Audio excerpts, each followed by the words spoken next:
বিক্রমপুর নামটা শুনলে কি মনে হয়? ইতিহাসের পাতা থেকে হারিয়ে যাওয়া এমন অনেক নাম আছে যেগুলো একসময় ছিল ক্ষমতার একেবারে কেন্দ্রবিন্দুতে। আজকে আমরা ঠিক এমনই এক হারানো রাজধানীর রহস্যের জট খুলতে যাচ্ছি। কখনো কি ভেবে দেখেছেন একটা নদী, শুধু একটা নদী, আসলেই কি এতটাই শক্তিশালী হতে পারে যে একটা গোটা সভ্যতাকে ইতিহাসের পাতা থেকে পুরোপুরি মুছে দেবে? অবিশ্বাস্য শোনাচ্ছে, তাই না? কিন্তু এই প্রশ্নটাকেই ঘিরে আবর্তিত হচ্ছে আমাদের আজকের পুরো আলোচনা। তো চলো শুরু করা যাক সেই কিংবদন্তি দিয়ে, যে গল্পটা বিক্রমপুরকে শত শত বছর ধরে একটা রহস্যের চাদরে ঢেকে রেখেছিল। কারণ এটা শুধু একটা সাধারণ শহর ছিল না, এটা ছিল ক্ষমতার এক বিশাল নগরী।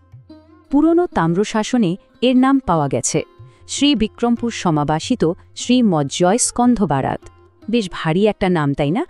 এর সহজ মানে হল বিজয়ের শিবির বা ভিক্টরি ক্যাম্প। শুধু এই নামটাই কিন্তু বলে দেয় এর মর্যাদা আর ক্ষমতা ঠিক কোন পর্যায়ে ছিল। আর এটা কিন্তু এমন নয় যে অল্প কিছু দিনের জন্য রাজধানী ছিল, একদমই না। ভাবুন একবার, শতাব্দীর পর শতাব্দী ধরে এটা ছিল ক্ষমতার কেন্দ্র। দশম শতকে চন্দ্রবংশ, তারপর একাদশ শতকে বর্মন বংশ, আর তারপর দ্বাদশ-ত্রয়োদশ শতকে সেন বংশের মতো বড় বড় সব রাজবংশ, সবাই এখান থেকেই তাদের শাসন চালিয়েছে। তাহলে প্রশ্নটা হলো, এত বড় এত উন্নত একটা সভ্যতা হঠাৎ করে গেল কোথায়?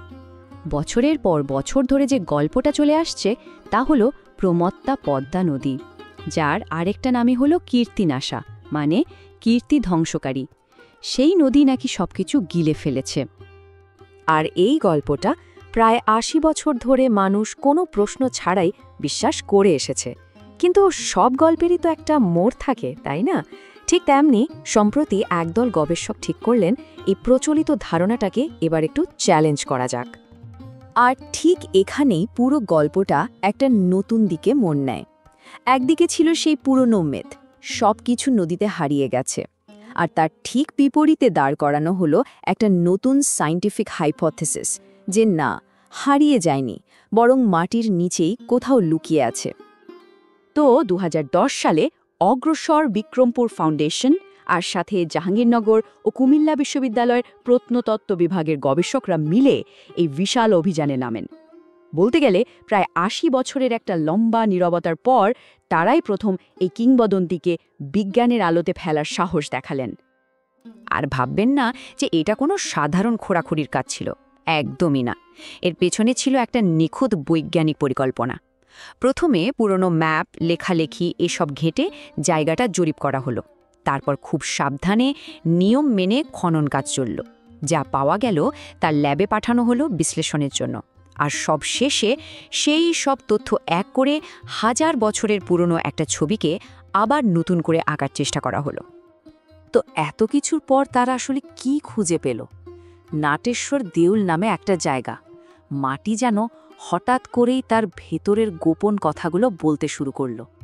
প্রথমেই যে জিনিসটা সামনে এলো সেটা এক কথায় ছিল অবিশ্বাস্য। একটা বিশাল পিরামিডের মতো দেখতে স্তূপ।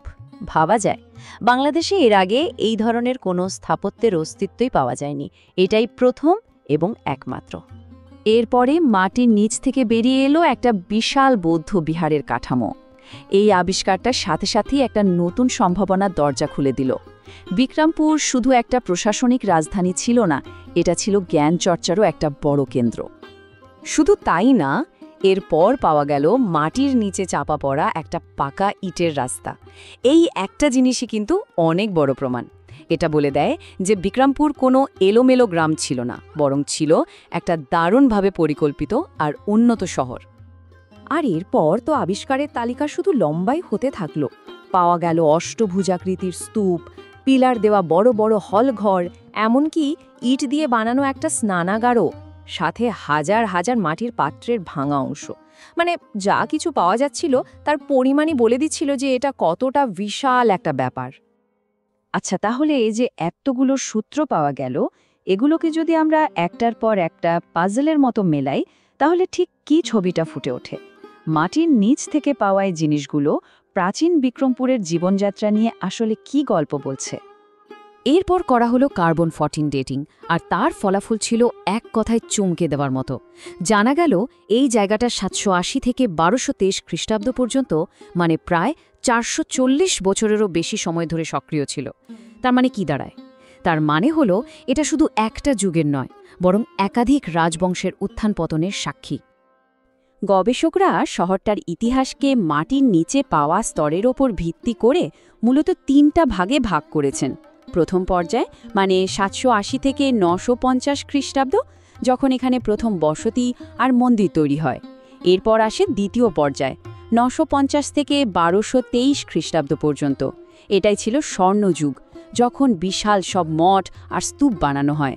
আর শেষে 1223 খ্রিস্টাব্দের পর কোনো কারণে জায়গাটা পরিত্যক্ত হয়ে যায়। আর সবচেয়ে ইন্টারেস্টিং ব্যাপারটা কি জানেন?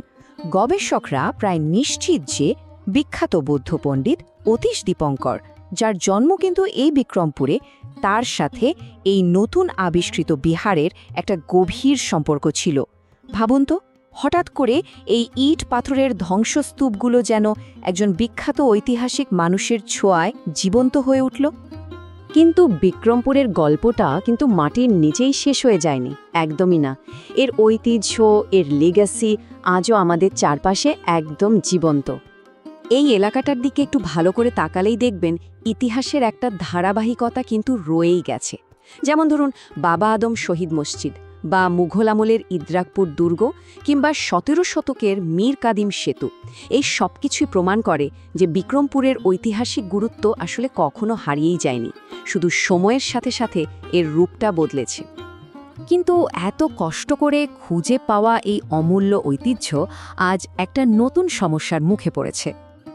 আধুনিক শহর যেভাবে বাড়ছে আর আমাদের অনেকের মধ্যে সচেতনতার যে অভাব, তার ফলে এই প্রাচীন জায়গাগুলো এখন হুমকির মুখে। যেমন ইদ্রাকপুর দুর্গের মতো একটা গুরুত্বপূর্ণ স্থাপত্যের গা ঘেঁষে অবৈধ বসতি গড়ে উঠছে। এটা তো এর অস্তিত্বকেই বিপদের মুখে ফেলে দিচ্ছে। তাহলে পুরো আলোচনা থেকে আমরা কি বুঝলাম? বিক্রমপুর আসলে হারিয়ে যায়নি, ওটা শুধু লোকচক্ষুর আড়ালে লুকিয়েছিল। আর এটাই আমাদের নতুন করে ভাবতে বাধ্য করে যে আমাদের নিজেদের পায়ের নিচেই হয়তো এরকম আরও কত শত অজানা ইতিহাস আবিষ্কৃত হওয়ার অপেক্ষায় প্রহর গুনছে, তাই না?